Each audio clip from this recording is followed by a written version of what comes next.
And I want to tell all Kenyans that we should not allow dictatorship.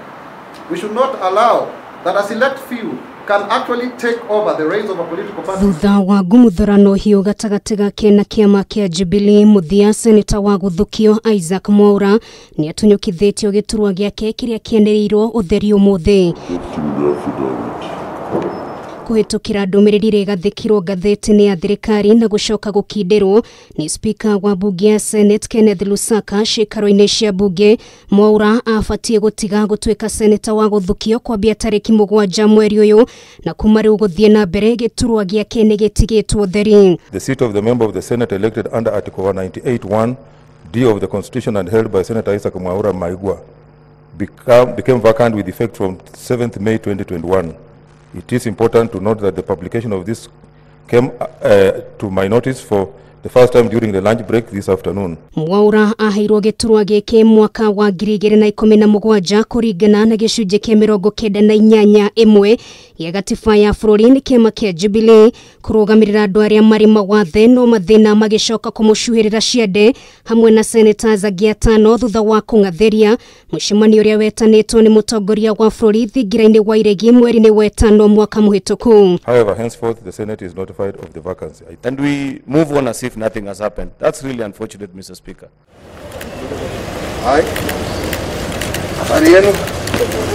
Mathina mathire na mbere kumurigishiria thutha wa kamiti ya gutwithania ndugamano cia ciama gukindira kuhamurithio gwake. Kuhamurithio gwake gituro-ini giki ni kuga ati ndabatie kurangithia maguru mbunge-ini ya Senate ona kana kuruta wira wothe ukonainie na giturwa giki. Ikundi kimwe gia senators demokireire ikinya ria Mwaura gutunywo giturwa giake makiuga kuri na marwa ma igoti ma kurugamia kuhamurithio gwake nginyagia ciro ria utamanitwo igoti-ini uthikiririo no twithanio. Be careful.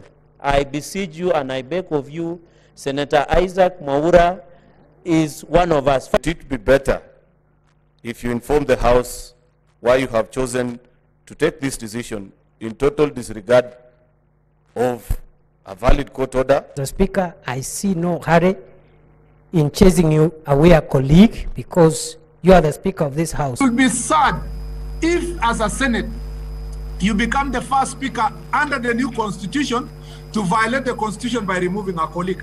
Mweri-ini wetatu mwaka uyu mucirithania wa igoti rinene Hedwi Ng'ong'undi ni athanire Mwaura athie na mbere gutungata gituro-ini giake nginyagia ciro ria utemanitio mbere yake utwithanio. Mwaura hau gabere ni egwikitie kura na nyita mbaru mutaratara wa watho wa BBI. Spika Lusaka akiuga kura yake ndikurira thi. Mr. Speaker, probably the next time we come to vote we may need... Ngiribotera Kameme TV retora kwa neno ngari wa Kamau.